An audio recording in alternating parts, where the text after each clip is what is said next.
to cross the bridge and unable to reverse in time. Ukrainian forces tell us none of the soldiers inside survived. A little further up the road, two tanks have been virtually smelted, blasted almost to smithereens.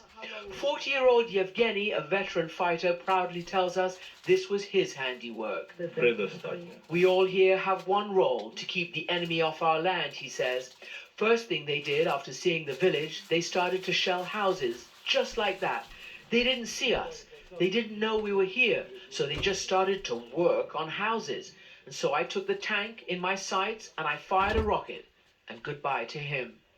The destroyed vehicles are stamped with an O. The Ukrainian officers here tell us this identifies them as Russian units that entered from Belarus to the north.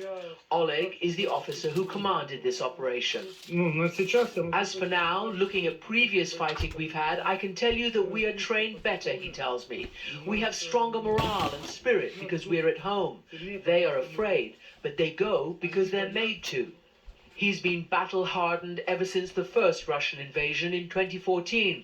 He says his side has enough weapons, ammunition, and determination to win. I can tell you I'm almost sure the Russians are regrouping and not retreating, he says. Besides, we are preparing ourselves to go forward. We're not preparing just to defend here. US and British intelligence say Putin seems to have, quote, massively misjudged this situation and clearly overestimated the abilities of his military to secure a rapid victory. This old lady tells us, I have seen one war and here we go again. I wish Putin would go away.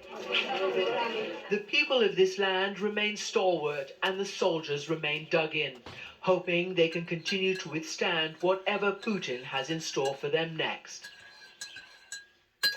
And today, President Zelensky of Ukraine addressed 3 more international parliaments.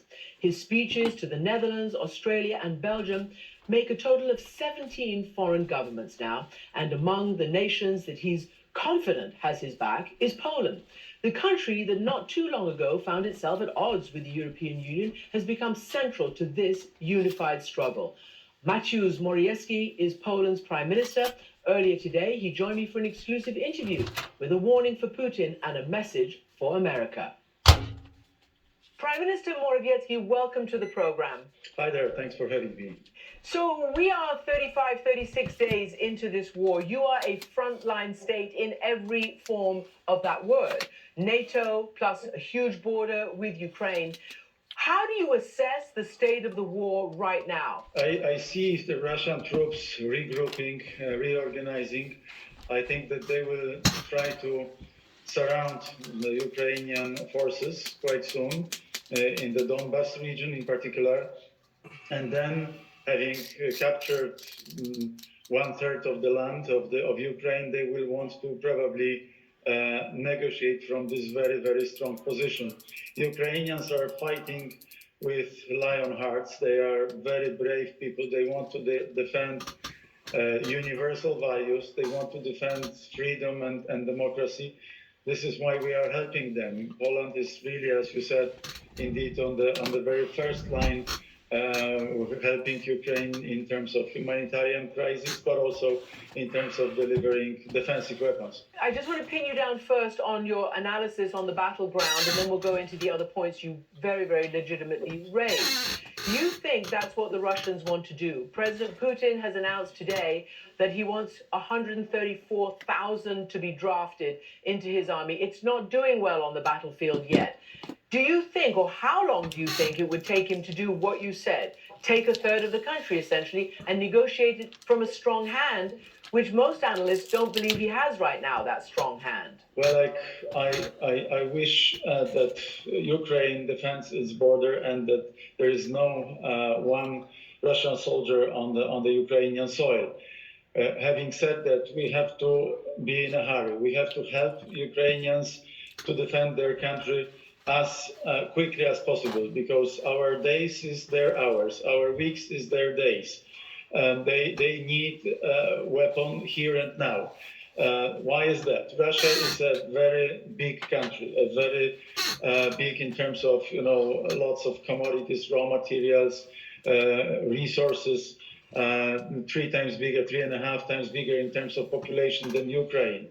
They have really very big army, and this is why they can, again and again regroup, reorganize, and supplement the army with the new troops. And even with the very brave and courageous fight of the Ukrainian people, they are more and more exhausted with every day. So I'm going to make an appeal to all the Americans who helped Ukraine to defend their freedom so fantastically. Act quickly. Please act quickly, because they are fighting for our values, for universal values. And it is so wrong, so bad that a big country in the third decade of the 21st century can swallow a smaller country only because the bigger country wants to, take all the resources from the smaller country. This is terrible, and this is happening before our very eyes. So, as we've established, Poland is a very important conduit for the kind of help that the Ukrainians need. And you, just recently, I think it was at the NATO summit or the EU summit, you accused Russia, Putin, of wanting to reestablish what you called an evil empire. I want to read you what the Russians have been saying about you and, in fact, about your country. Let me just quote you this from the New York Times. The Kremlin has let rip with a belligerent tirade. Polish leaders, they say, were a vassal of the United States, gripped by pathological Russophobia, and their country a community of political imbeciles. Does that kind of rhetoric scare you? Or, as I've heard, it actually makes your country folk feel quite proud to be on that end of the Russian fury? It doesn't scare me at all. It doesn't scare us.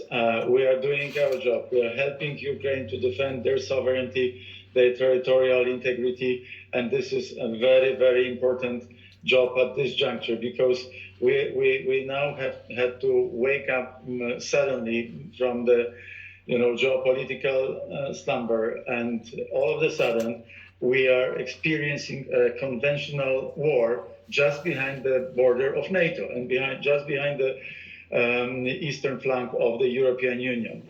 And this horrible war with war atrocities, with cruel murdering of women and children, it has to stop.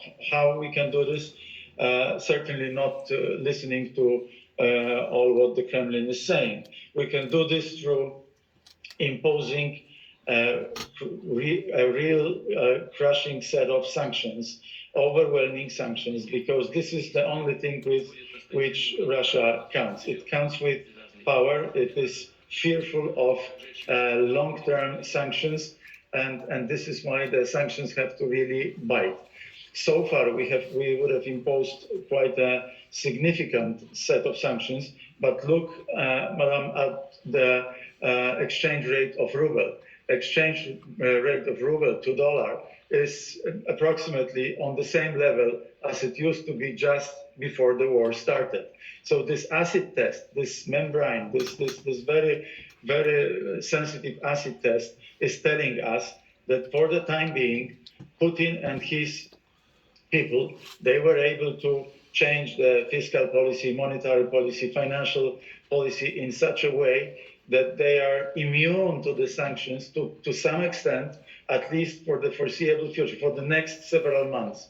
This is why we are advocating for confiscating their assets, for harsher sanctions, confiscating their assets, and doing everything possible to stop buying Russian oil and gas. You say your country will end its dependence or its need for that by the end of this year. But, I need to pick up on what you said. There are some people who say that Putin, in his world, could ride this out, could even win. You've just talked about the ruble. You've just talked about how, frankly, sanctions have not deterred him from doing what he's doing. You've just posited that this might go on for a long, long time until he receives and achieves his military aims.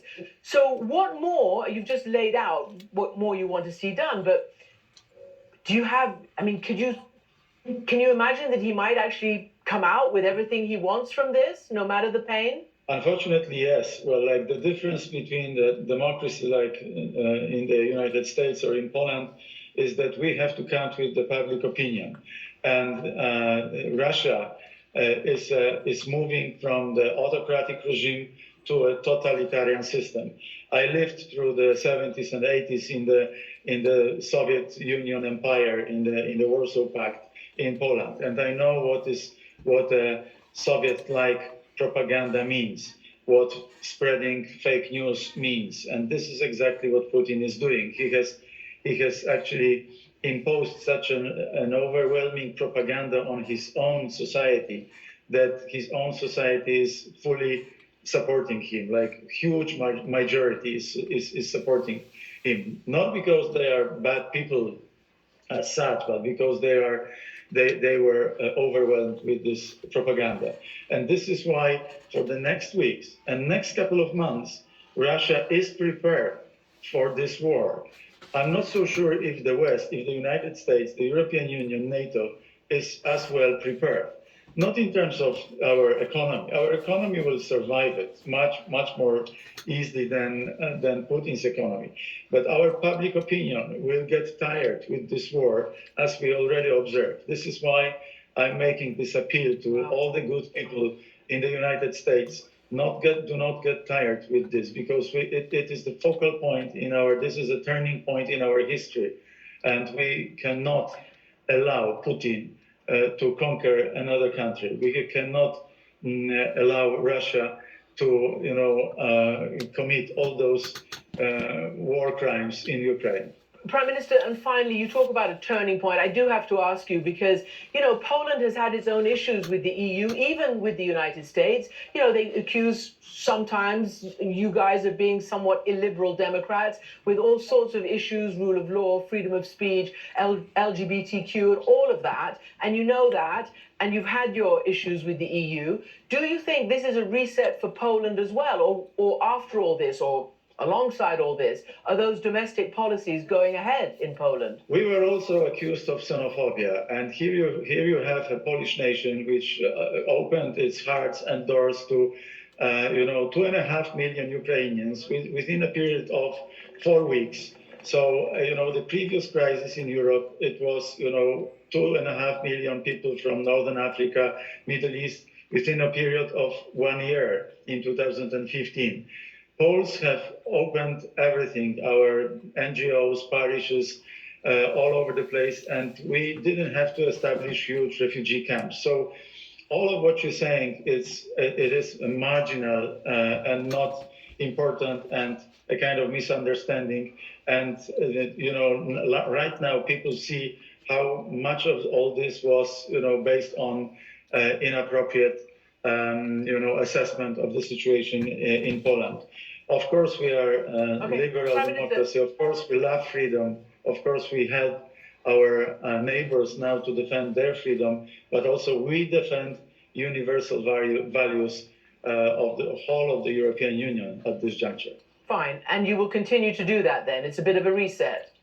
Of course, we will continue doing this, but I would say, we even count with a bigger refugee war refugee wave.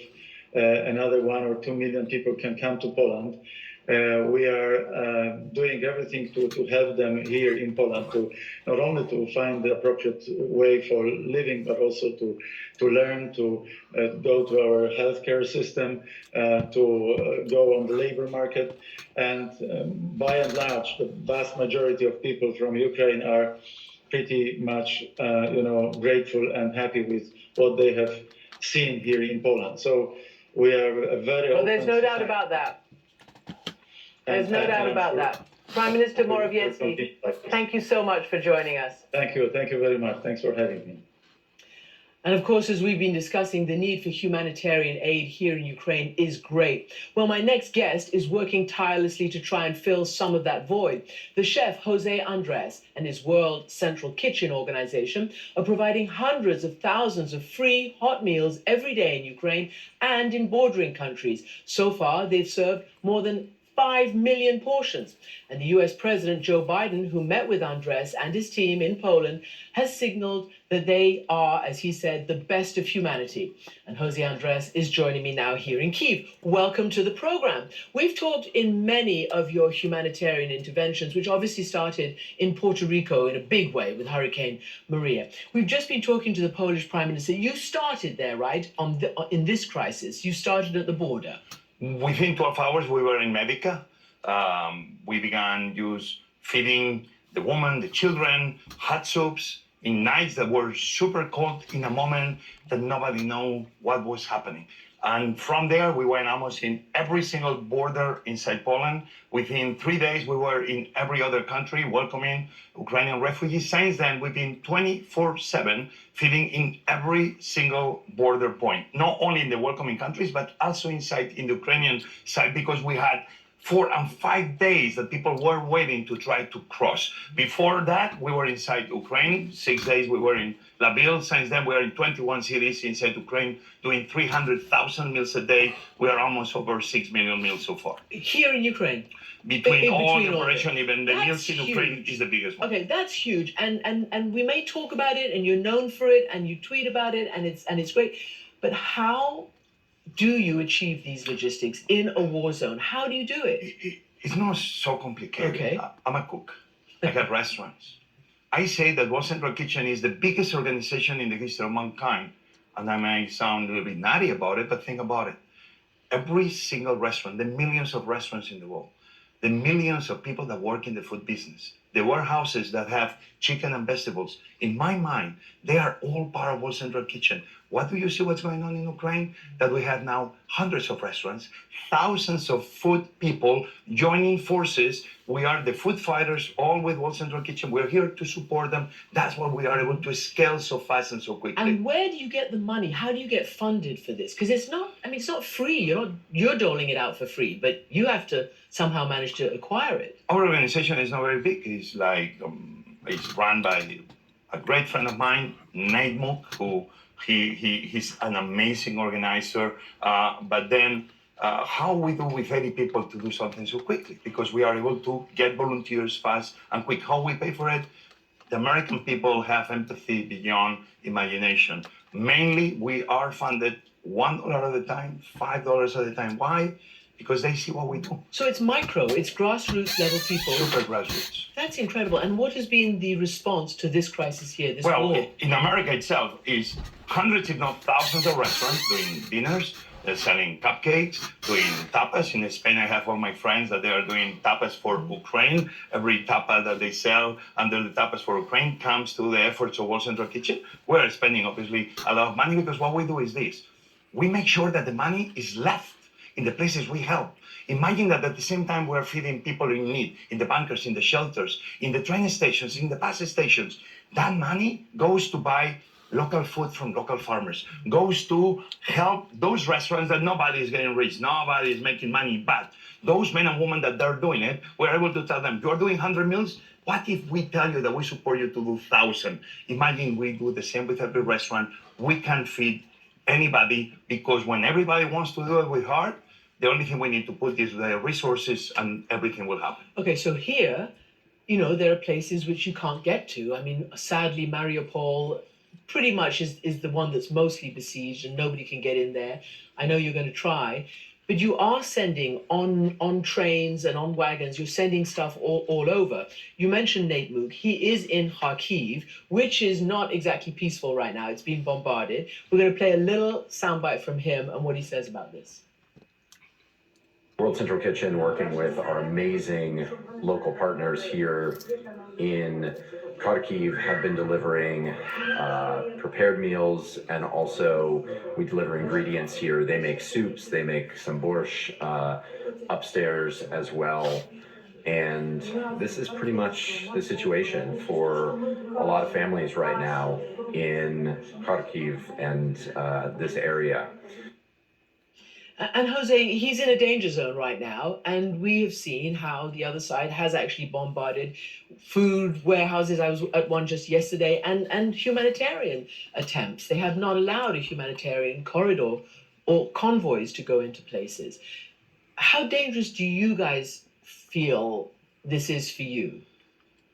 Well, obviously, technically, it's been our first mission in a war zone. I always say that we are a young organization, barely 12 years. We keep learning in every moment, but we felt we had to be here next to the people of Ukraine. We cannot leave them alone. It's the people fighting for liberty, for democracy.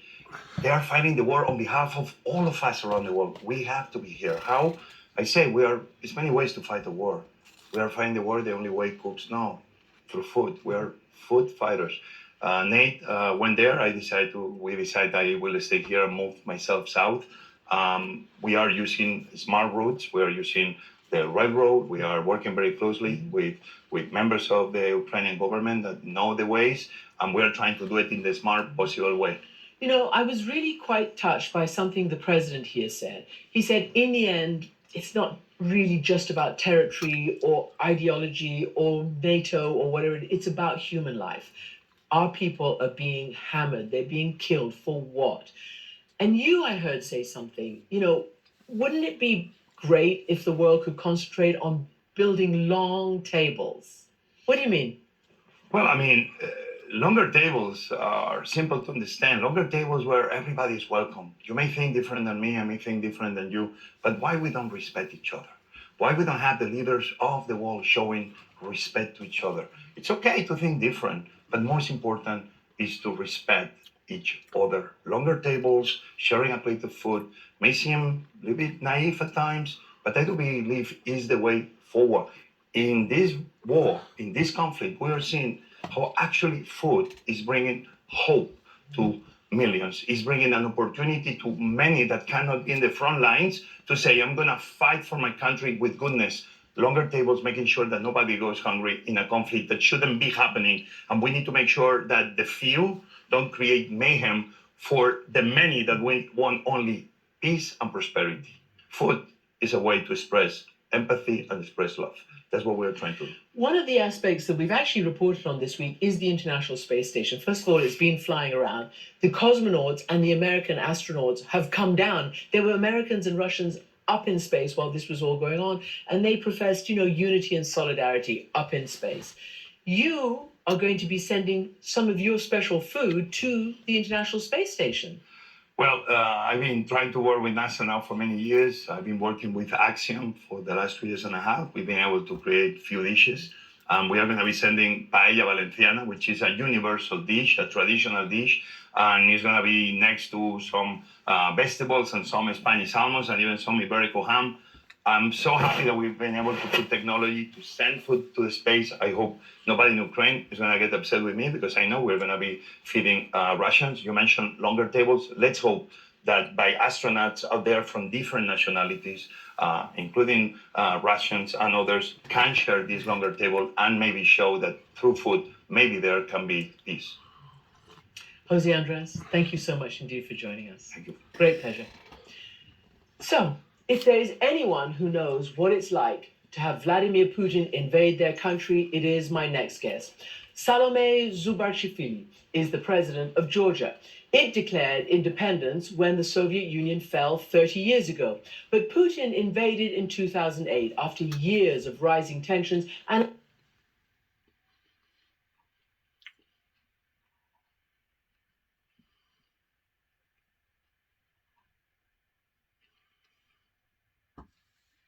playbook is here, recognizing breakaway provinces of South Ossetia and Abkhazia as independent.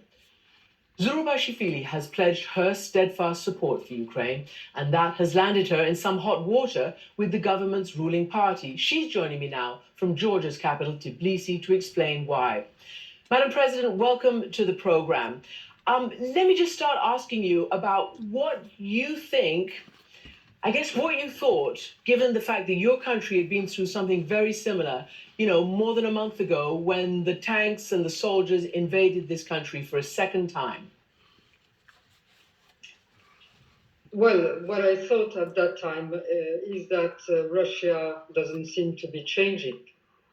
We are now in the 21st century. Things should be different. We have global challenges that we should be looking at all together to overcome. And at that time, The old Russian imperialist aims and objectives are still there, which we and the Ukrainians know all the same because we have been going through that for the last 2 centuries. And unfortunately, it's repeating itself. But I think this time things are a bit different because Russian objectives have not been met. Russian aims have not been fulfilled, and the play is a bit different.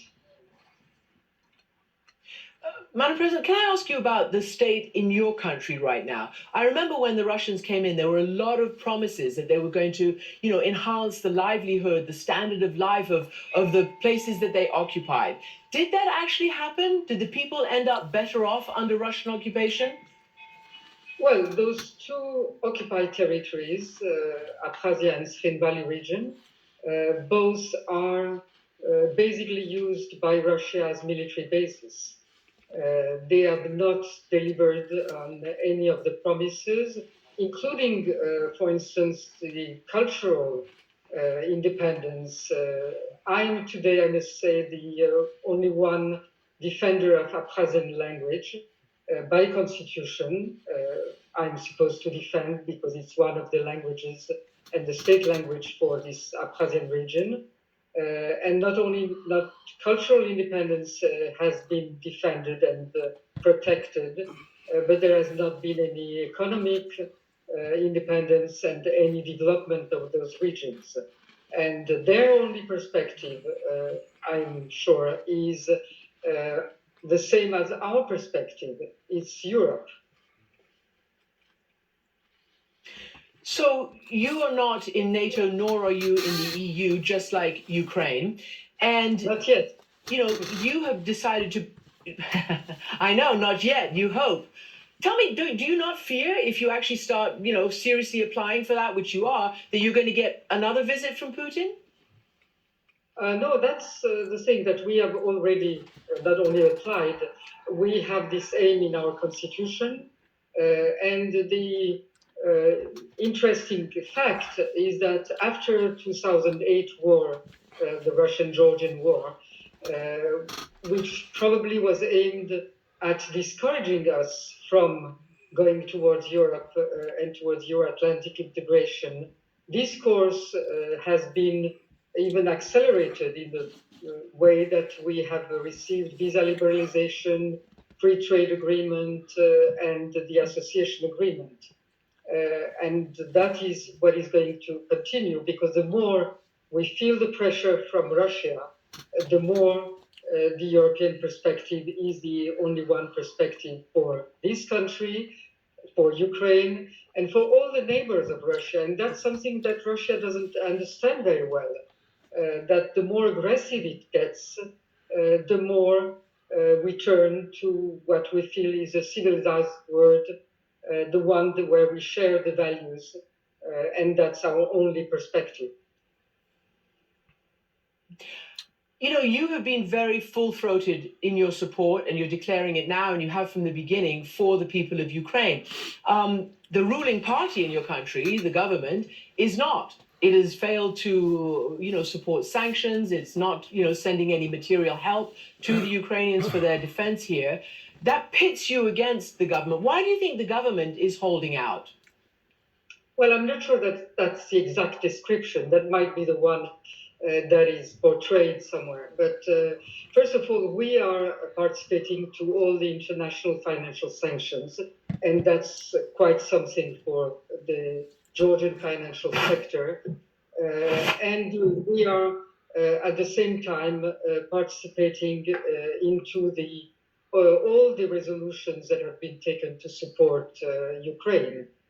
So I think that it's a bit exaggerated to say that there is a big difference between maybe the wording that the government has been using and the sense that is in the population that is overwhelmingly. And if you come to Tbilisi, and I hope you will come, you will see that there are Ukrainian flags everywhere, and there have been a lot of initiatives from the Georgian population to show and demonstrate their support because, as I said earlier, we share 2 centuries of common history of Russian aggressions, and we know what that means.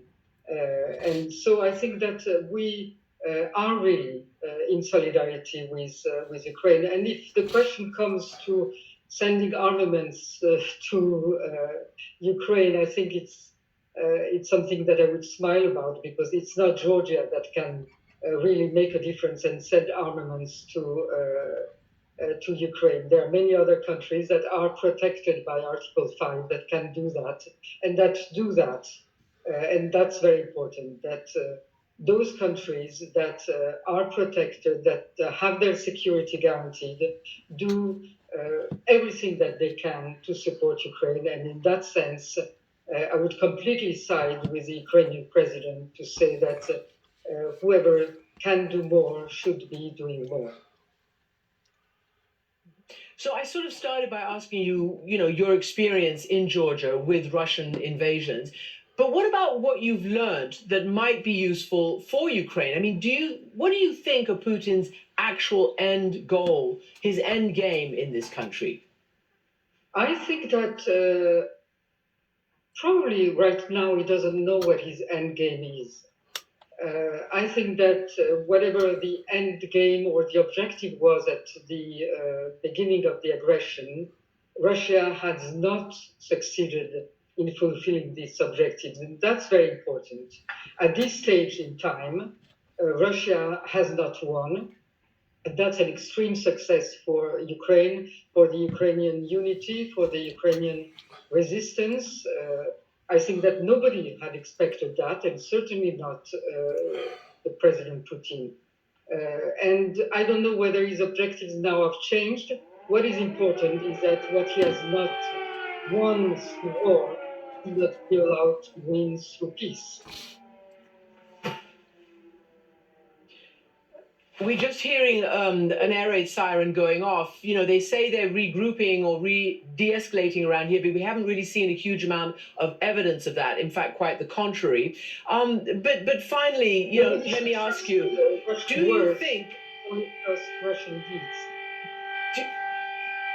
Do you think Putin has bigger aims? Because the Prime Minister of Poland, has said that he thinks Putin is in this for the long haul, and his popularity went up at home, and he may just sit and wait and bide his time until he gets what he thinks he wants.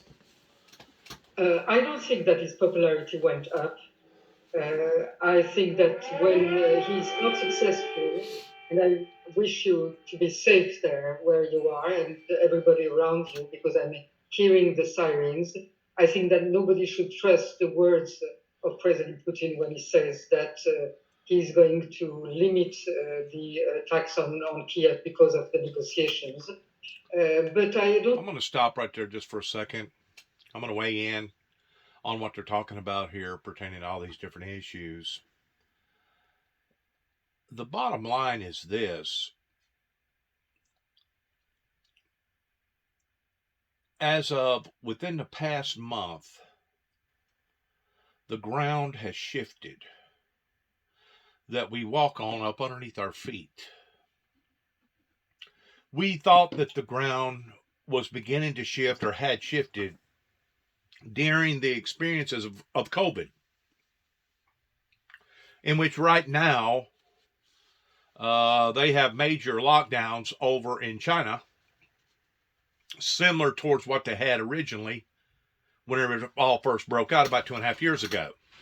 That in and of itself is going to cause supply chain issues. That in and of itself is going to cause merchandise to rise, because everything's based on supply and demand.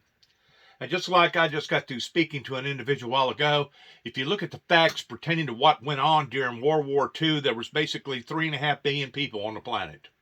Today, it's almost 3 times that amount, or twice that amount, almost 3 times that amount, as far as it being pretty close to 9 billion people on the planet. So what does that tell me? That tells me that there's 3 times as much needs, 3 times as much problems, 3 times as much demands, 3 times in every aspect in comparison to what went on during World War II. Now, I didn't live in World War II era, but I've read tremendous amount of books about it, and I've looked at it and analyzed it, being raised up with a World War II drill sergeant, understanding that their survival at that time was solely based around an individual that wanted to bring harm and hurt to innocent people's lives during the Nazi concentration exterminating camps that he basically openly displayed in front of the world during that time. People may say, well, that can't never happen again. Well, can it? Can't it? It says that history has a tendency of repeating itself. And these very factors that are now falling into play is creating a perfect storm. A matter of fact, for the first time in my entire life at the age of 61, being born here in the United States, in Antioch, Illinois, March 22nd, 1961, for the first time in my entire life, I heard yesterday where Germany and that part of the region over there that we're listening to right now issued out a petroleum advisory. Now, this petroleum advisory, it's not only talking about gasoline and diesel that now has become an essential element for people to survive off of, but it's also talking about natural gas. It's also talking about propane. It's also talking about other commodities that are based around crude oil and Mother Earth. We are at least 30 plus years in behind where we should be right now in favor of alternative fuels and alternative energy sources. At least 30 years. At least. Going all the way back to whenever Al Gore ran for president and wanted to bring these things out in front of the American people. And because of it, he was punished.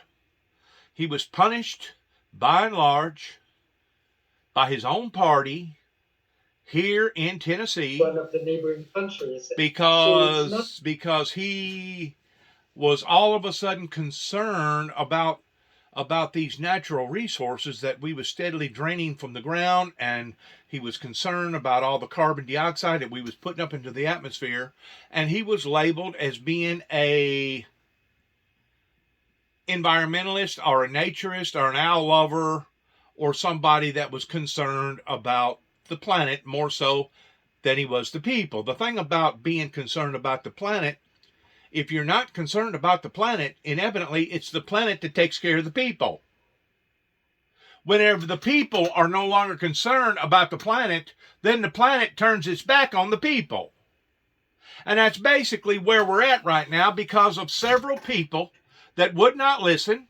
They didn't listen to the environmentalist professionals going back 30 some odd years ago. We're also dealing with the attributes of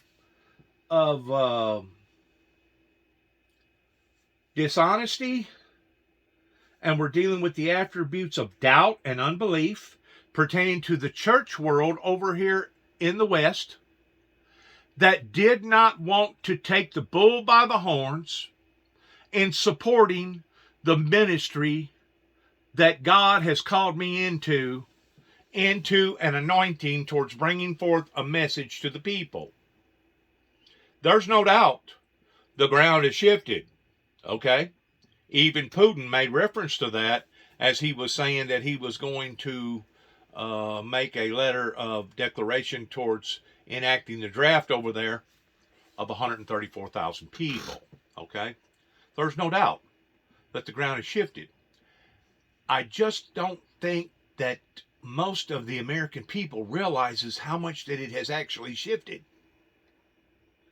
Because if you'll put into the perspective of the initial blows that happened just within the past 2.5 or 3 years since COVID basically come onto the scene, that now China is back on a lockdown scale again.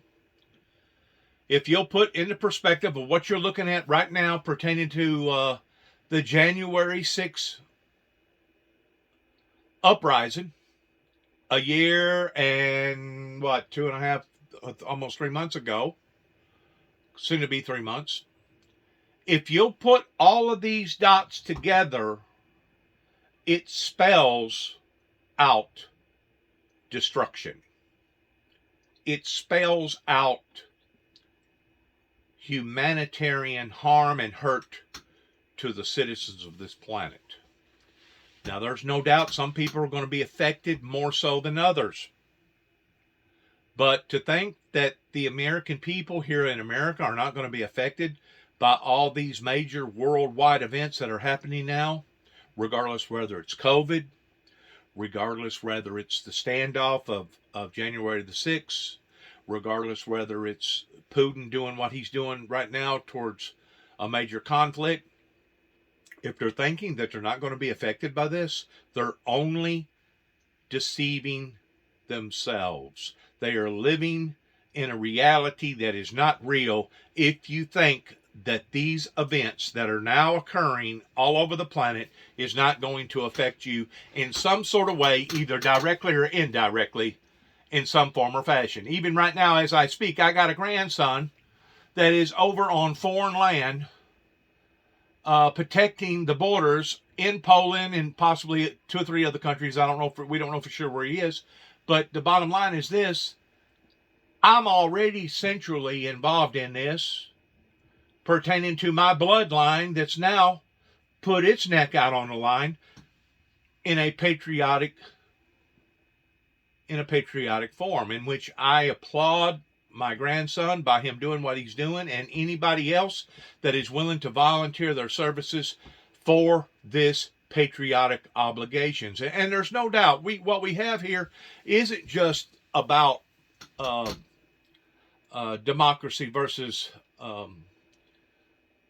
autocracy. What we're dealing with is good versus evil, evil versus good. It's the exact same thing as what our ancestors had to deal with pertaining to the risation of Nazism, that now has risen its ugly head up again. Okay? It's put on a new suit, new dress, looks a little different,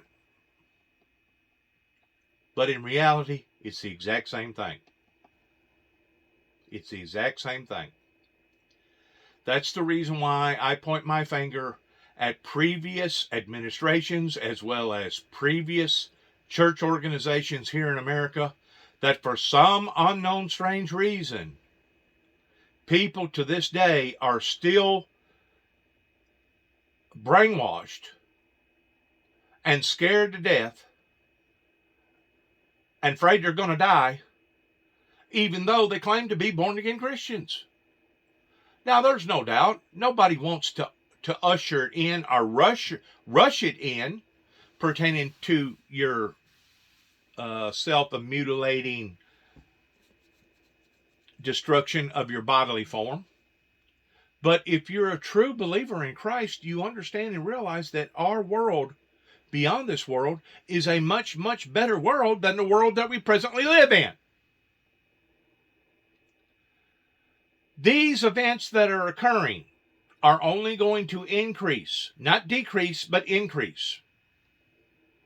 And the suggested remarks that come out of the media yesterday or the day before yesterday that the Russians was retrieving.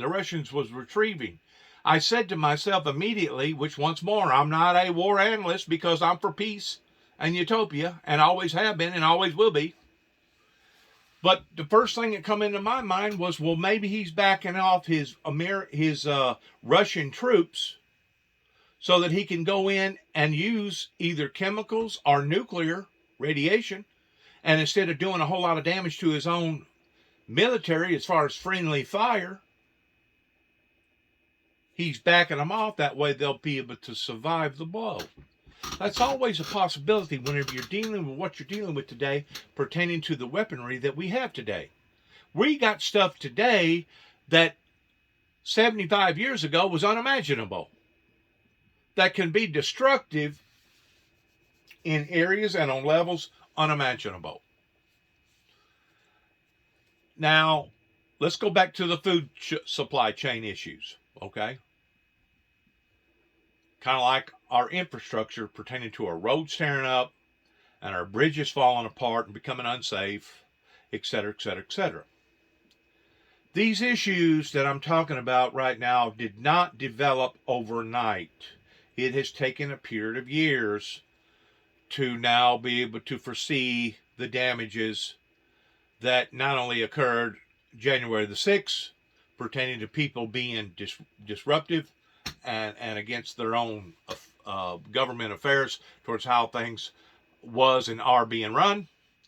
But if you go back and look at a lot of your ports that bring in these supply ships, those things should have been modified over into an animated system to where you wouldn't have had to had so much labor 25 or 30 years ago. And our politicians, our government, has sat idly by and sat back and did not grow, did not materialize the things that needed to be materialized, did not advance, did not evolve with the times, to the point that now it has put us in the back seat in bringing precious cargo from these ships that has added or contributed to the problems of the supply issues.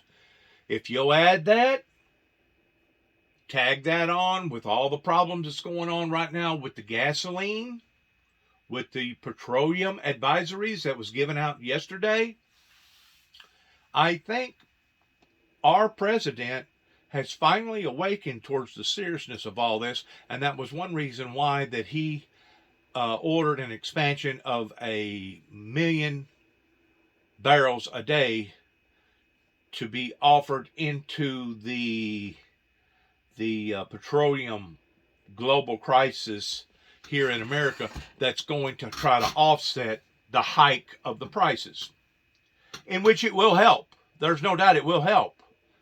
But what it's only going to do is slow the process down towards inevitably what's going to occur in the end. And you may be saying, well, what's going to happen in the end? Well, I'm afraid, after me talking to the individual that I was just talking to, that we have basically shot ourselves in the foot in not looking at the issues pertaining to the embargo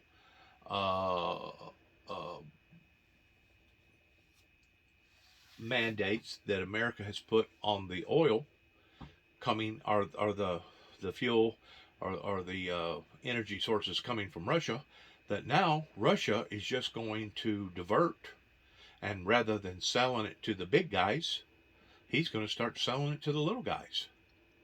And it's a strong possibility that Russia may actually come out on top with the ruble, because now, instead of working on the upper end, now they're going to be working on the bottom end. It's the same way as your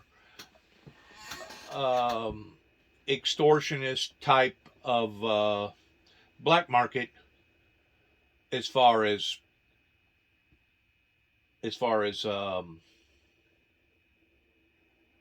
organized crime.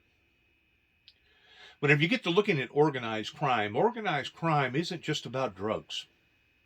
Don't think for a second that it is, because it's not. Organized crime can be in various places at various times pertaining to various subjects. And whenever it comes to the commodity of energy, that once more, our American politicians, our American people, not just the Tennesseans in general, but the American people, has put us in the back seat towards evolving the way that we should have evolved, not just on ports that should have been animated, not just on our infrastructure that's now falling apart and our bridges is becoming unsafe, but they should have been able to look through the smokescreen in understanding where we are now, today, March the 31st, year 2022, going all the way back into the latter part of Ronald Reagan's administration. They should have been able to have looked through then where we are now towards being able to decipher in the things that we needed to concentrate on, regardless whether it be our bridges, our roads, our locked in affairs pertaining to our energy, or alternating over to alternative energy sources pertaining to wind, power, global, battery, et cetera, et cetera. They should have been able to have looked through all this and did not. They have left us holding the bag. The boomers, the hippies. And now, consequently, we're all going to have to pay the cost of it, because I guarantee you this is not going to just up and go away, number one. Number two, nothing never stays the same.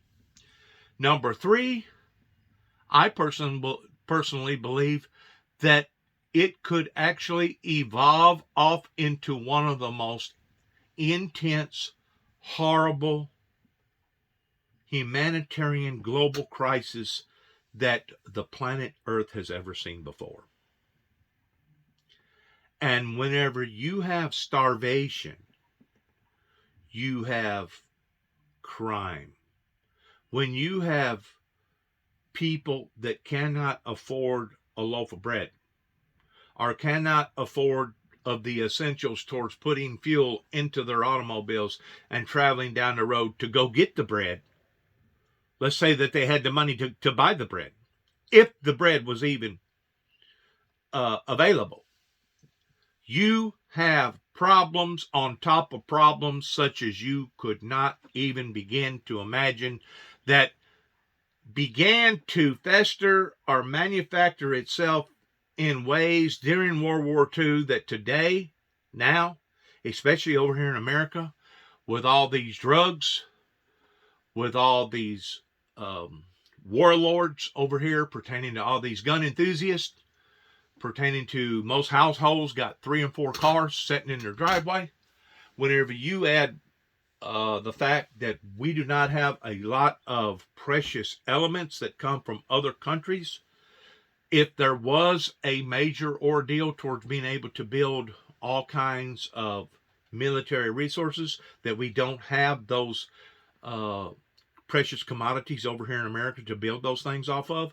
Whenever you add one thing on top of another thing on top of another thing, you know what it spells? You know what it spells out? Disaster. It spells out disaster. And of course, having the media and having the social media and the communications that we have today is only going to intensify the fear-mongering and only going to intensify people panicking. That's going to add another element into the monkey wrench. That's going to make it even that much more worse. Whenever the Bible talks in the first 3 chapters of Revelations how that Gog will be destroyed, and that how that various things is going to occur based around what Russia is doing today. Whenever the Bible talks about to repent, repent, repent, or else I will throw thee off into great tribulation if thou do not repent. Whenever the Bible talks about these major calamities that are going to be fallen upon to the world in exchange to the woes, the major 7 woes pertaining to the 7 seals. You see, whenever I talk about the 4 horsemen, that's only part of it. That's only part of what's going to happen to this planet called Mother Earth and the inhabitants that's on the earth. You got 3 other stages that goes beyond those stages that's even going to intensify and make the first stage and the second stage and the third and fourth stage look like child's play. This is judgment coming upon not just the American people, but the world. And that's one of the reasons why that I have been so steadfast in announcing and pronouncing the fact that it was not the messenger's fault that was giving the message out to the American people, even towards the last, whenever the messenger started telling people about major electrical weather-related events, regardless whether it was ice storms, tornadoes, hurricanes, earthquakes, regardless whether it was solar flares or meteor displacements bombarding the earth. I was also trying to warn society and being punished for doing so by telling them a bloody road ahead. Obviously, the message got misinterpreted from the messenger because of why? Because of a group of people that wanted to destroy the messenger, that was not going to have this type of voice, this type of prestige, this type of influence in the eyes of society towards the messenger ever getting his message out before the general public to begin with. They was so dead set in wanting to destroy the messenger by thinking, I guess, that the message was going to go away. And the thing about the message is, I didn't create the message, okay? I didn't write the book of Revelations. I didn't write the book of Daniel. I didn't write Isaiah, Ezekiel, and all the other messages that are formigated with those messages. I didn't write these things. I didn't create them. I didn't design them. These things was inspired by God. God did not advance towards telling his people various things that was going to occur towards trying to hurt them, but rather than trying to prepare them or help them. Just like the weatherman over here in America, whenever they give out weather advisories, they're not giving out weather advisories because they want to see people's lives be damaged and hurt. They give out weather advisories so that you can properly prepare. And maybe if one of the things is fixing to fall out of the sky and land on top of your house, maybe you can survive it.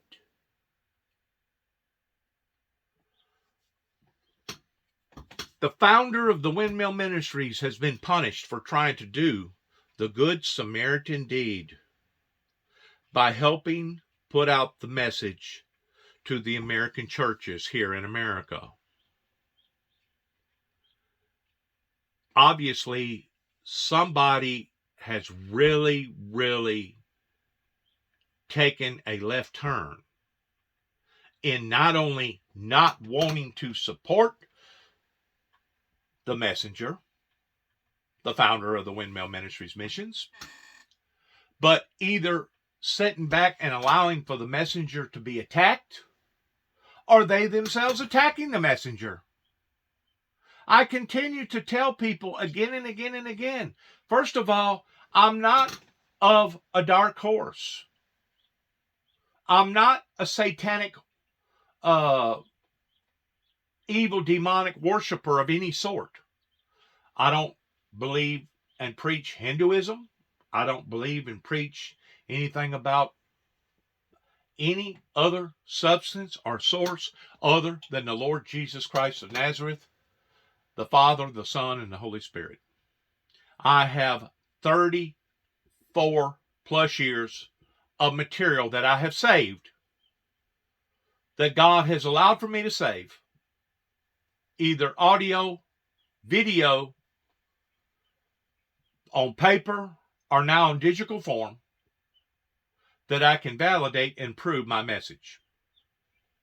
I had no idea whenever I come back here in 2014 that they had done already formigated a movement against me and cornered this this tactic to the degree that if I did come back, they was going to make life very, very difficult for the founder of the Windmill Ministries, because they had already become convinced in their minds that I was the bad guy, that I was the monster. And the whole time, I've been trying to tell them about the monster and prepare them for things to come. Once more, I didn't design the end time events. Everything, according to the Bible, has a season. There's a season to let's listen to this real quick, please. Let's back it up if we can get a little bit more of this, because it's important pertaining to the fuel petroleum issues. I think that's what he's talking about right now. Let's back it up and see. All right, let's stop right there. Let's listen to infrastructure, and they even destroyed their life. And now there's new hope. That's okay. We're going to take you to the White House. President Joe Biden is talking about gas prices and some of the interventions that the U.S. government will be taking. Let's listen in. There's some indication that he has. This was the very thing that I was talking about within a few minutes ago. Fired or put under house arrest some of his advisors. But I don't want to put too much stock in that at this time, because we don't have that much hard evidence. Mr. President, how much in monetary terms do you estimate today's announcement will reduce gas prices, and when can Americans expect to see these changes? That's a really important question, and there's no firm answer to it. But prices already came down when it was announced ahead of time that Biden was going to release so much energy from so many barrels of oil from the Spro. They're already come down. My guess is we'll see it come down, continue to come down. But how far down, I don't think anyone can tell. And there's going to be a slight delay, because if you go out there and you're a gas station and you purchased X amount of gas at a certain price, you're not going to lower the price of the pump until you're able to get back what you invested. And that, I'm talking matter of, I think, days and weeks. But it's hard to tell. And the other thing is, but it will come down. And it could come down fairly significantly. It could come down the better part of, anything from 10 cents to 35 cents a gallon. It's unknown at this point. I'm also waiting to see whether or not our allies exactly how many barrels they release from their supplies now. My guess is it could be as high, somewhere between 30 million to 50 million barrels. And the higher the number, the more likely the prices to come down. Thank you all very much. I appreciate it. Thank you. Mr. President, have you seen any signs that Crude is pulling back? Right, that President Joe Biden talking about the efforts to try and minimize the impact of higher fuel prices. Once more, what we're talking about here is basically kicking the can down the road, okay, of the inedible that's going to occur on a global level, including over here in America, by putting a Band-Aid on it right now, in which, the Band-Aid is very helpful. Don't think for a second that it isn't. People want to complain all the time towards how quick gas goes up, but how inevitably slow that it goes down. Well, he just got through explaining to you why. Because whenever you put a pencil to it, even though your fuel prices has come down with your business people that can buy, let's say, 10,000 gallons of petroleum fuel to put back in their tanks, because they had already bought the fuel before that at this amount of price, they have to sell certain amount of gallons to be able to meet their criteria, their quota, because if they don't, they're going to constantly be going in the hole, in the red, by selling precious petroleum at a lower price than they actually gave for it. You're not going to be able to stay in business for very long at a time if you're selling something cheaper than what you gave for it. That's that way with retail. That's that way with anything. Okay? What I'm saying is this: because of the restrictions pertaining to the oil embargo that America has placed upon to Russia, which, I didn't see this coming neither a month ago towards America doing what they're doing, towards trying to put the squeeze on Putin.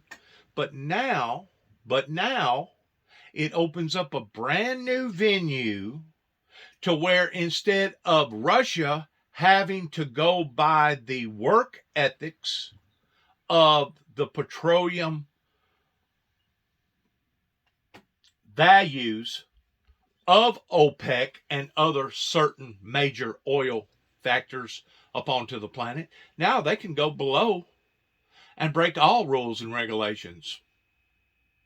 They can start selling their petroleum to any and everybody that they want to, especially if they agree to their agreements, which in essence may actually boost or help the oil profits coming from Russia, because now they can pick and choose towards if they want to sell to Spain, or if they want to sell to Cuba, or if they want to sell to some other little country over there. Now they can pick and choose, because now they don't have to abide by, I'm going to use this terminology, the big brother restriction policies. So by Putin being able to do this, though it may cause a bit of complications, and though they may have to push the pencil around a little bit more towards changing their customer venues, it could actually be to their favor. Instead of us hurting the finances from the oil market coming out of Russia, it may actually backfire to the degree that it may actually help the profits that Russia gets now off of natural gas and oil and et cetera, et cetera, et cetera. The point that I'm trying to make is this. This is not just going to put a strain off on the Ukrainians pertaining to seeing their homes and their buildings and their communities blowed up. This is going to put a strain on all the other surrounding countries that have opened up their arms to all these refugees that's come into their countries. But eventually the strain is going to be so unbearable on those countries that now it's going to cause chaos pertaining to domestic troubles, pertaining to future finances, pertaining to eating issues, et cetera, et cetera, et cetera. And it's going to have a snowball effect. It will have a snowball effect to the degree that whenever someone says, well, Putin was bragging about the ground just got through shifting up underneath their feet. You know what? He's right. The ground just got through shifting up underneath our feet. We just don't realize how intensely that the ground has shifted. That's the reason why it is imperative right now. It is absolutely imperative to stop this before it escalates even further, because once more, we're not dealing with a global society of 3.5 billion people. We're dealing with a global society of 9 billion people. So intensify those problems threefold. Threefold. Not only intensify them threefold, but intensify them happening 3 times as fast. 3 times worse. Yes, that's the picture that I'm seeing now, a month after this dilemma has exploded over in the Middle East. That's just adding insult to misery pertaining to what countries are trying to come out of pertaining to the COVID experience, the pandemic experience that right now China is shut completely down over. But one thing adds to another thing. Who was it that said for every action is a reaction? There you go. For every action is a reaction. Now, the $64,000 question has arisen. How far is this actually going to go? Well, listen to this individual. To carry out orders, sabotaging their own equipment, and even accidentally shooting down their own aircraft. And even though we believe Putin's advisors are afraid to tell him the truth, what's going on And the extent of these misjudgments must be crystal clear to the regime. And it will be. And you know what Putin will do? He'll put the hammer down that much more that if anybody so much as crosses him, it'll be a death sentence to him. Right now, he's already locking up people for even protesting against the war, give or take, for I think 10 years or something like that. Unbelievable amount, because these type of tyrants does not want any type of open democracy such as we have over here towards a group of people being able to speak against major decisions that's going on in people's lives. But Putin he'll just ratchet down even more so of those that do, that he'll find treachery towards being against him or his regime. And anybody that does will basically be put against the wall and be shot. We're basically going to see another reenactment that will reach the severity or on the level of what occurred during World War II. And if you know anything at all about World War II, whenever it comes to spies, whenever it comes to people crossing over lines, whenever it comes to people being a traitor to the very party that they were supposed to be supporting, but they gave off or sold out information to, or they changed their stance with, the consequences on an event like this is usually dire. And we're talking deathly dire, especially once the extremes happen and everybody and their brother has to tighten their belt, and we're seeing third world occurrences right here in the United States of America, to where little children and orphans are basically left with swelled up bellies on the side of the road, and we drive by and we see starvation. And we see food lines like they had during World War II, to where you had to wait sometimes for 2, 3, 4 hours a day just to get a bowl of hot, warm water with a little bit of broth in it, just to be able to stay alive. When things reach this level of desperateness, I'll get my words out in a minute. Once more, I'm not heavily educated like a lot of people are. Then you're going to see extreme measures that's going to match or compass those things, not just over there, but over here too as well. I stand with my same stance. If the church communities, if the political communities, 30 plus years ago, when 9 tapes went to the White House in 1988 that helped the Reagan administration lead into the falling and the collapse of the Berlin Wall and the fall and the collapse of the Russian old empire, that not only is and was an evil empire then, but now we can see is and was and still is an evil empire today. Things was not handled right. It wasn't handled right on a spiritual level. It wasn't handled right on a political level. It wasn't handled right on a economical level. It wasn't handled right on an environmental level. Things was not handled properly here in the United States of America, beginning at the White House. Now that is the gospel. And you can try to conform it, you can try to pervert it, you can try to paint it up in any other substance color that you want to. You can paint it up in a rainbow color if you want to. But I guarantee you, once the toothpaste leaves the tube, it's very difficult to put it back in the tube. Let's listen to the rest of this and we'll wind this up. Thanks again for listening. Involved, as the president said, will very much depend how many people join in.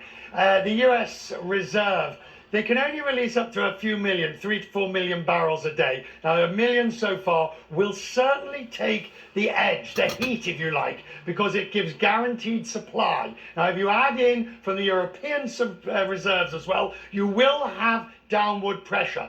But releasing reserves is not a long-term strategy. It's a short-term, if you like, quick fix to take the heat out of the situation. To do a long-term fix, you are going to be putting more pressure on the Saudis, on the Qataris, on all the OPEC producers, and they have, to be blunt, they've been stubborn. They are so determined to try and keep their OPEC plus together that they are failing to see the geopolitical reality, which is that the West is screaming, do this or you will regret it in the future. And I think that message will eventually get through. For the moment, releasing from the SPR is a short-term fix that takes the heat, if you will, out of the price. That's exactly what I just got through saying, okay? It's a temporary Band-Aid. It's kicking the can down the road, all right? Maybe it'll give our analogies and our politicians time to figure out what to do in the meantime. But I have said before, and I'll say again, what has brought this to the highlight, what has brought this into the center stage is because, in which it should have been done 30 plus years ago, okay, during Al Gore, but because of talking about the Green New Deal, the Green New Deal, the Green New Deal on an international global level, now all of a sudden various countries, various oil embargo countries have finally awoken and said, my God, we're not pumping oil. We're like Jed Clampett. We're pumping gold. Black gold is the way that the Ed Clampetts used to categorize it. Well, this black gold, the value of it has just recently went up. You know why? Because now they're beginning to understand and realize that this is essential towards the planet's life in regards towards how that the Homo sapiens here up onto the planet prosper, live, and survive. It's almost as crucial today as oxygen or food. I would put it on the same level as oxygen or food. Now, the value have changed. Why has the value changed? Because the knowledge has changed. Now we have become knowledgeable and we're trying to work out the wrinkles in regards towards what the politicians should have done 30 plus years ago that now we're trying to make up time for. And in the meantime, there's going to be various people out there that are oil producing established countries that are going to take advantage of this because in their eyes, they're going to see dollar bill signs that this is the time to rack up on this particular precious commodity. And because of it, they may very well hold the world hostage in regards to these energy, natural resources coming out of the ground. Blame for rising prices onto large oil companies. So he did a couple of things today. One, he called attention to companies that are less interested in expanding production than in returning value to shareholders. But he also is announcing a use it or lose it policy where they exact some financial penalties from people who have leases that they're not using. That's an attempt to get production going. Now, there is some production expansion underway, and the president portrayed this million barrel a day increase for the next 6 months as a bridge to the point when that additional production can come online. A Band-Aid. Said it's not going to dramatically reduce prices, but they're hoping to put somewhat of a ceiling over prices. A Band-Aid. So, may not push prices below $4 a gallon, for example, but it may prevent them from rising to $5 a gallon. We know that the oil markets are very volatile. We're heading into the summer driving season. It's also political season, and President Biden and his party are under intense pressure from voters about inflation generally and gas prices specifically. So the president imposed this message to try to tamp down the supply crunch just a little bit. He also, to try to show deference to his environmental constituency, announced some steps to increase the supply of renewable energy because, of course, there's a conflict in policy here. The higher gas prices are, the less gas people consume. And, of course, the people who are very concerned about climate change want less gas consumed. So this is a short-term measure, as Richard said. On the medium and long term, he's hoping that private companies ramp up oil supply, and then the government can expand or accelerate the transition to renewable energy, electric vehicles, that sort of thing. Richard, what did you think about? Exactly what I just said. Exactly what I just said, just in a different terminology. Look, the president's going to hit it in every which way and backwards, as just the same way that President Putin is taking these extreme measures. And basically, you know, the thing to really understand about what's happening at the moment is this is not going to repair quickly. And the damage being done to commercial relationships, to oil companies, to consumers is so great that even when this war is over with some form of negotiated peace, however that is, the long-term effect of what we are seeing so far and today is dramatic. Now let's just take one point. This idea of US generating more oil. The US non-traditional oil reserves, if you like, the fracking, that takes time to come online. It's also more expensive. It's highly price sensitive in terms of exploration and discovery and production. But what the president is now saying is do it. Do it regardless, and we'll worry about the costs after. And that's why I say, whatever happens, how this falls out, will have dramatic implications for the foreseeable long-term future. And global implications. Richard Quest, John Howard, thank you very much. Great to have you on. And still to come tonight, I'll be speaking to the mayor. All right, I'm going to weigh in on something else real quick.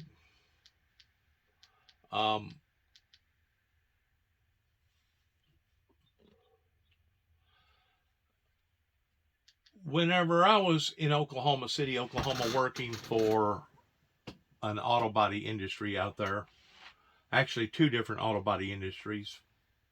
First was Body Works Incorporated that had 4 facilities out in Oklahoma City, Oklahoma.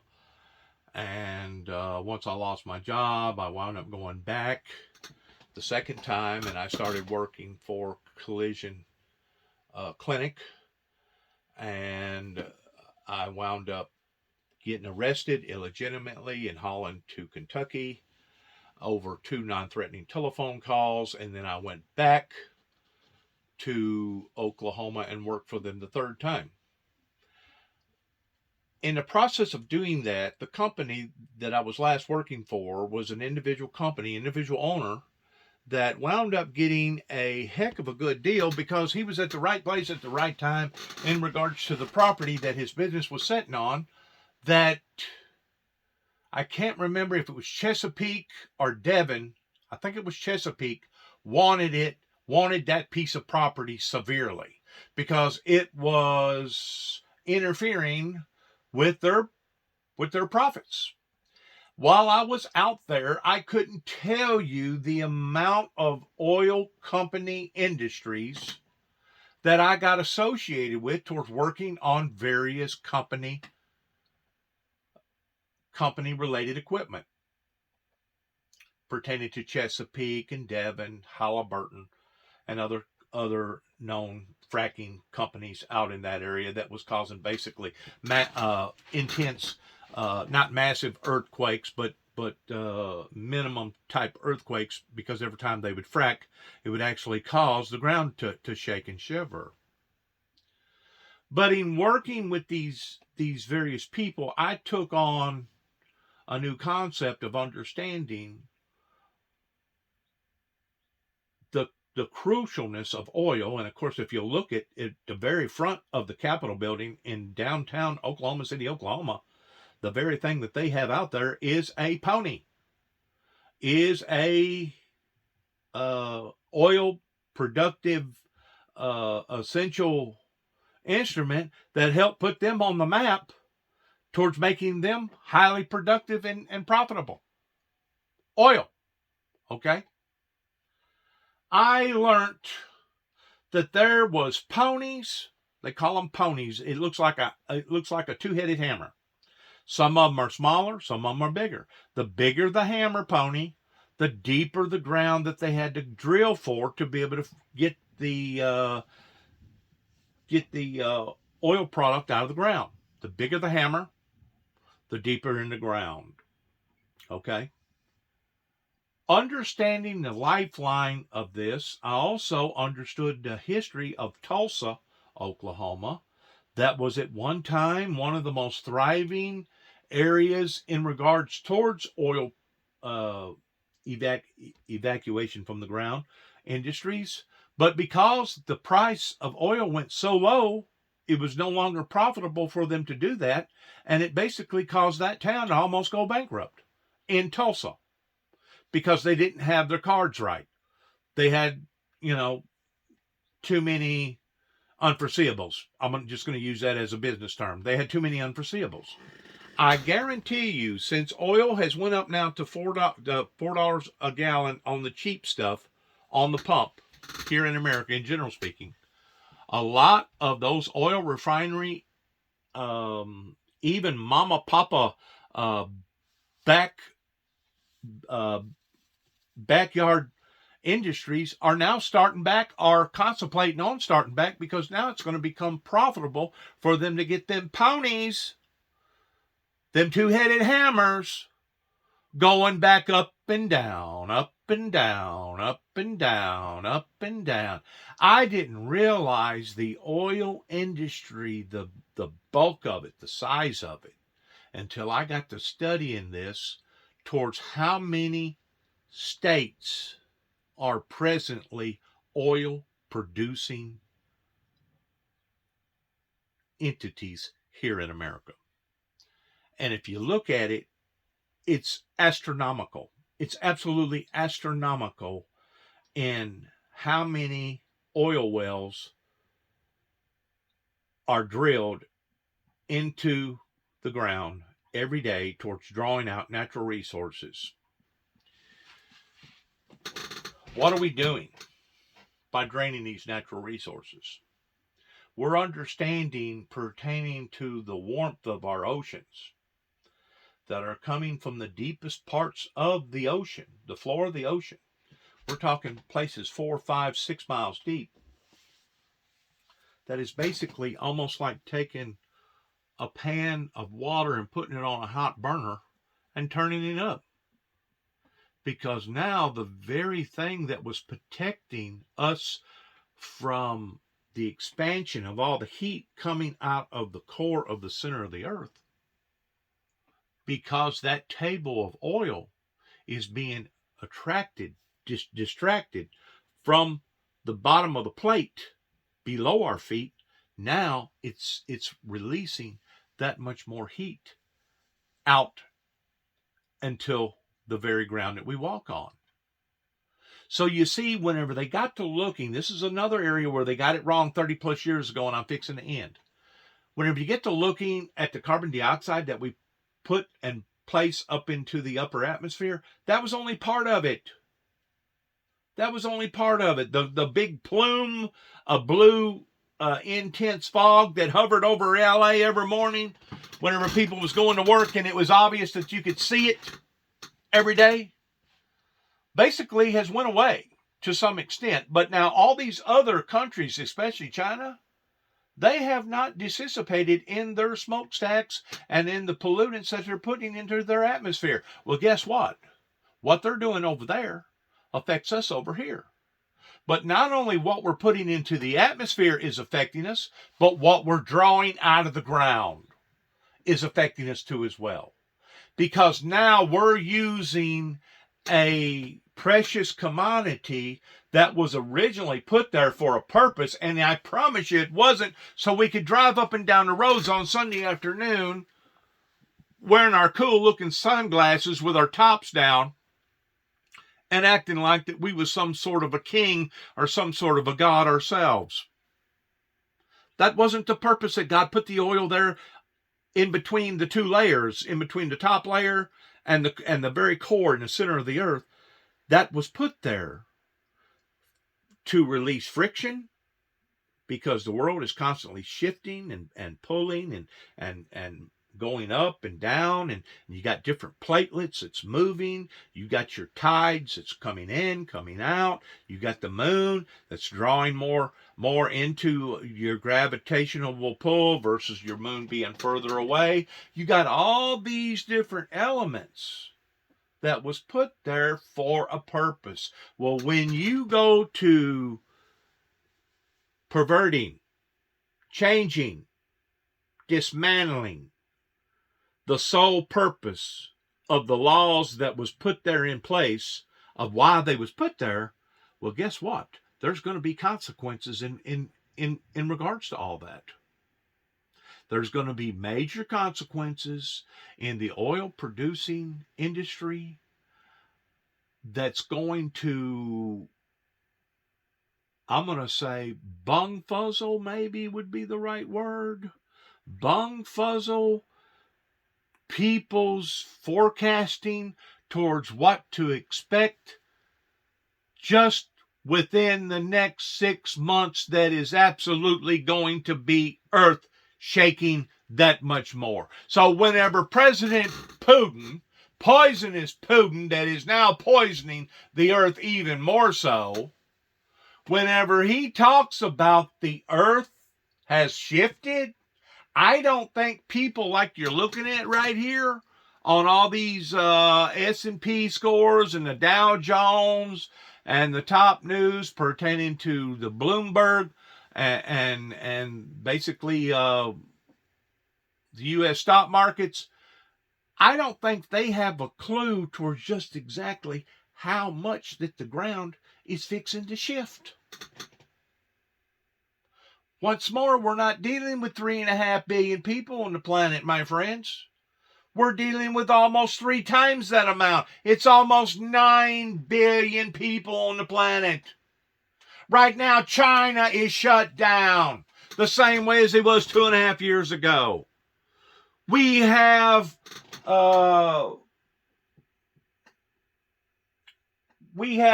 problems with our ports towards not being able to get precious commodities off of the ships, put them on 18-wheelers to distribute them onto our shelves. We have seen economy influences pertaining to price. I'm going to say gouging. I mean, probably to some extent it probably isn't gouging. But we have seen price increases on stuff just within the past 90 days. 90 days, give or take, 90 days. That I have personally never seen in my entire life, and I'm 61 years old, and I've seen a lot of stuff happen pertaining to the oil embargo that happened during the 70s. I've seen gasoline basically go from about 26 cents a gallon when I was just a little tot, when my grandmother used to drive on the other side of town to save a penny or two to fill her big Oldsmobile up, or to fill her LTD whatever up, Crown Victoria whatever up. Because she always liked to drive the big old bulky cars that basically got about 12 miles to the gallon. Maybe 14 if you was lucky. But I've seen prices elevate from about 25 cents a gallon to $4.25 a gallon on the cheap stuff just here in this area, in the Tennessee, Northwest Tennessee area. Now, I guarantee if you was up in Illinois, you would see a tremendous difference even more so. And if you was out in California, you would see even a tremendous difference even more so out there. Usually your oil producing states, you can get your fuel at a lower price, and it may not be but 10 or 15 cents, but 10 or 15 cents sometimes makes a big difference on somebody's employment that's barely bringing home $350 a week or less, pertaining to the minimum wage here in Tennessee being $7.25 an hour. That's been that way now for, I guess, the past 15 years. a few cents a gallon makes a big difference at the end of the month towards whether or not you got extra money to be able to go buy a new set of shoes, or whether or not you have to continue to wear the old shoes completely, totally out that you originally had. That's the state that we're walking off into every day, that's only increasing, and putting Band-Aids on these problems and kicking the can down the road is exactly just that. We're only prolonging the inedible. We should 30 plus years ago, rolling up our sleeves, and we should have got our hands dirty. But instead, we thought, well, if it's out of sight, out of mind, it eventually go away, we'll quit talking about it, and we won't have to deal with it. And if we do, we'll let the next generation below us deal with it. Well, now it's caught up with us. You can only do that for a certain amount of generations. You can only kick the can down the road for a certain amount of time until eventually it will catch up with itself, regardless whether it's sugar, lumber, regardless whether it's precious eating commodities that we eat every day, or oranges or apples, or commodities coming out of Mexico that's being transported up here, as far as being lettuce, tomatoes, or the agriculture industry out in California, or the agriculture industry down in southern Florida, that's basically year-round. Eventually, this stuff will catch up with the American citizens in society. And that's where we are. Good luck to all of us as we in our program all the time by telling people we love them in the Lord. We appreciate your prayers, appreciate your time, and good luck to each and every one of us. God bless you, God bless America, and God bless America's endeavors.